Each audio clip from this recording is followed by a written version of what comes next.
Here are the best players to pick up heading into week 13. At running back, the Washington Commanders' Jeremy McNichols.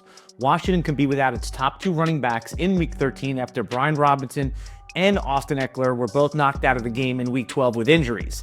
That means McNichols is the next man up in an offense that still has upside for rushing production. The Commanders get a tough Titans run defense in week 13, followed by a bye in week 14, so this could be a 1-week emergency plug and play. In leagues that use fab, only a buck or two should get it done, and do not use a priority waiver pickup if you have the number 1 overall position. At wide receiver, Green Bay Packers' Davante Wix is once again on the waiver wire radar.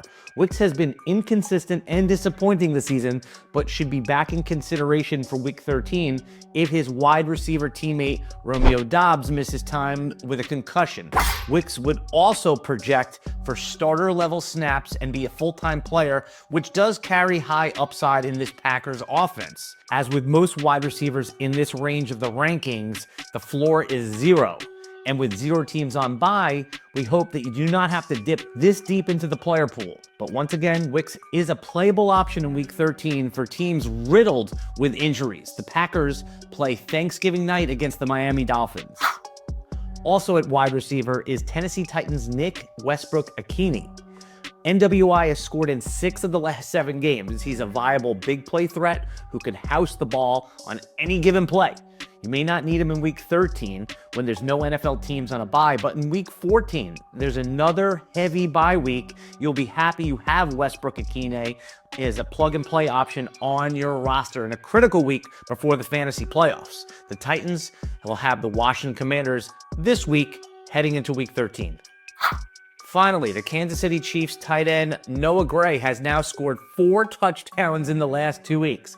This is an incredible hot streak, which would be nearly impossible to keep up, but it speaks volumes to the trust level that Patrick Mahomes has in Noah Gray as a red zone weapon. If you roster Travis Kelce, we don't mind the idea of adding him as the backup if the unthinkable happens to Kelce in the fantasy playoffs. Gray would be hard to trust in week 13 when the Chiefs will face the Raiders on Black Friday. If you enjoy videos like this, consider hitting the like, subscribe, and ring the notification bell to get notified when RotoWire puts up new video content every single day. And let us know in the comments who you'll be picking up heading into week 13.